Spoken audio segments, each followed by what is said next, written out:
kita menyaksikan sebuah rumah. Coba dibayangkan ya, betapa besarnya atau berapa dahsyatnya. Hanya melihat bekas ini kita mungkin memahami betapa dahsyatnya. Bagaimana andaikan ini hari kiamat besok terjadi, semuanya akan hancur berkeping-keping. Dan semuanya bagaikan aneh-aneh. Orang-orang pada berlarian ke sana kemari tidak tentu arahnya. Ibu tidak bisa menyelamatkan anaknya, anak tidak bisa menyelamatkan ibunya, orang tuanya. Mereka kan lari sendiri-sendiri. Apa Pak hikmah dari ini Pak, dari kita melihat benda ataupun bangunan ini, kira-kira hikmah apa yang bisa kita ambil Pak ini Pak? Ya, ini kan di ayat-ayat Al-Quran sudah dijelaskan gitu. Itu zulzilatil ardu zilzalaha, apabila bumi digoncangkan dengan segoncang-goncangnya. Lagi hari kiamat itu kan bukannya seperti ini, tapi gunung-gunung itu kan semuanya. Iya, gunung-gunung sebagai pasak. Ya, gunungnya sebagai pasak bumi ini. Kalau besok dicabut ya sudah akan bergoncang sana kemari bumi itu. Jadi ini belum seberapa ya, berapa persennya, mungkin 0,00 berapanya.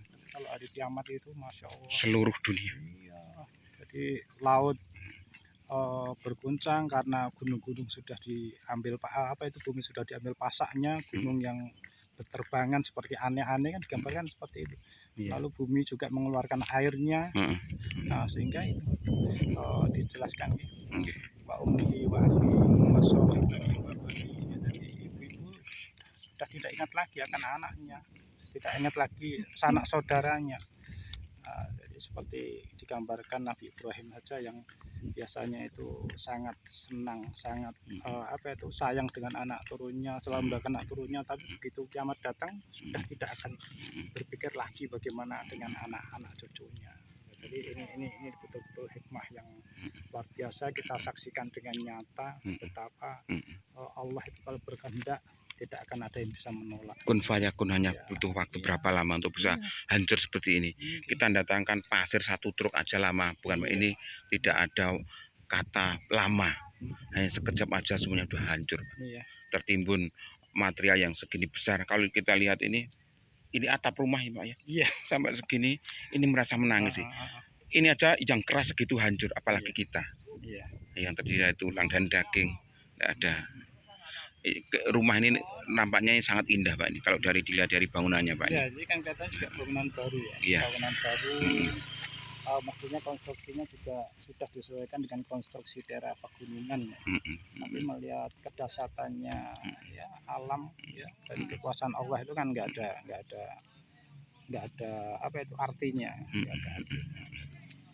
Jadi ini betul-betul suatu musibah, suatu bencana itu kan bagi peringatan bagi orang-orang mukmin yang bertakwa, juga hukuman bagi orang-orang yang kafir. Maka ini sebagai orang yang beriman harus melihat ini betul-betul sebagai suatu ibroh pelajaran. Ternyata ya apapun usaha kita, apapun yang kita lakukan, kalau memang Allah berkehendak lain tidak bisa kita. Makanya tetap kita itu ya mohon pada Allah, tidak lupa setiap pagi, sore, malam terus mohon perlindungan kepada Allah.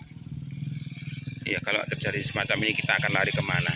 Tadi dari penduduk mengatakan bahwa ketika itu ada awan yang sangat pekat, mereka bergerak ke sana kemari, kemudian datang ke sini sepertinya dijatuhkan ke sini, dan mereka dalam pandangan 1 meter mereka tidak bisa melihat.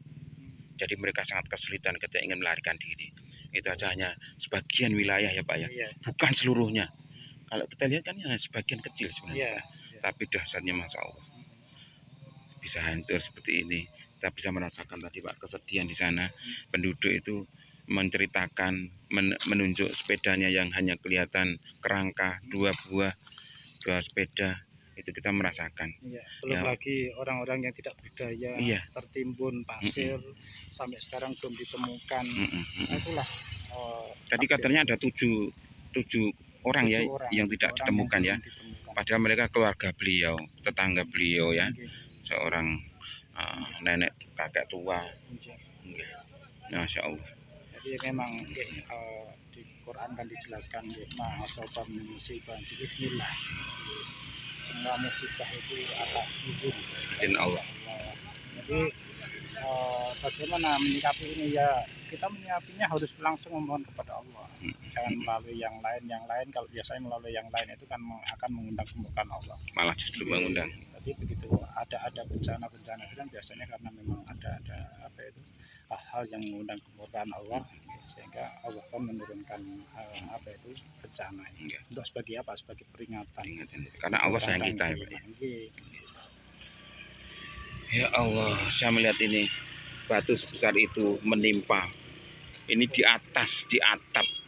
Bayangkan saja kalau kita di bawah. Katanya ini dalam waktu yang sangat dekat, dan katanya silent, Pak, katanya dari warga itu. Apa ada suara saat itu ketika? Enggak ada, Mas. Itu biasa saja karena itu satu hujan rintik. Jadi teman-teman mungkin merasakan hujan rintik itu ketika konsentrasi di luar, kita mungkin di dalam rumah. Nah, sampai segitunya. Mereka sedikit-sedikit tiba-tiba penuh kayak gini dan tiba mau bus ya. Inilah. Tadi juga saya lihat di sana itu sampai temboknya jebol ya, jebol dan sebagainya. Nah, ini salah satu contoh yang menurut saya sungguh kekuasaan Allah tidak bisa apa ya disepelekan, karena Allah memberikan peringatan pada kita. Dari bentuk bangunan yang indah menjadi hancur, tidak ada artinya sama sekali.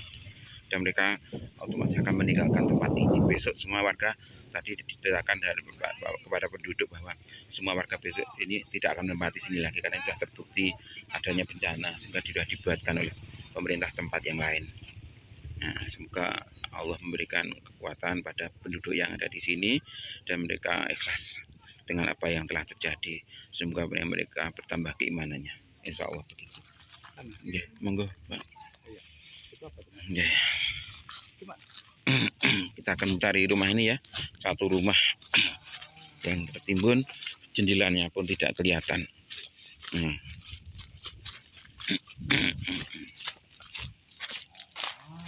Ini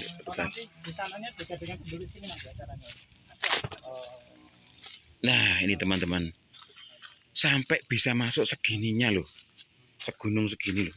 Ini jebol nih, tumbang lah. Ini kamar aja coba masukkan sampai bertruk-truk. Coba kita lihat ya. Sampai gitu. Oh, temboknya. Oh iya, nanti tidak jugruk ya. Wah ya betul, Mas. Ya. Nah, inilah dia. Nah, ini misalnya punya motor, punya mobil, udah nggak bisa ditolong ini. Allah. Tadi peringatkan nih, karena temboknya bahaya nih ya, jadi nggak boleh masuk-masuk, nanti jugruk ya.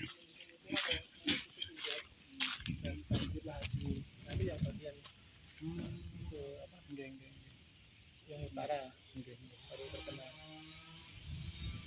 Itu selain Lumajang daerah mana sih? Malang, Pronojiwo Malang. Pronojiwo Malang. Itu ya seperti ini. Enggak begitu. Parahnya parah ke sini. Karena arah anginnya kemarin pas ke sini. Ini lebih kondusif suasananya dibanding awal. Ini teman-teman, sampai setinggi ini ya. Wah, bayangkan saja ini material yang begitu banyak, sampai ya dapur aja kayak gini. Nah, itu ya.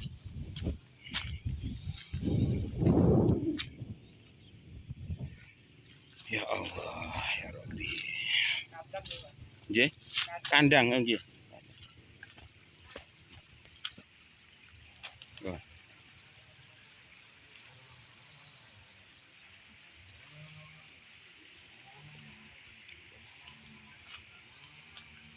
Subhanallah, Allahu Akbar.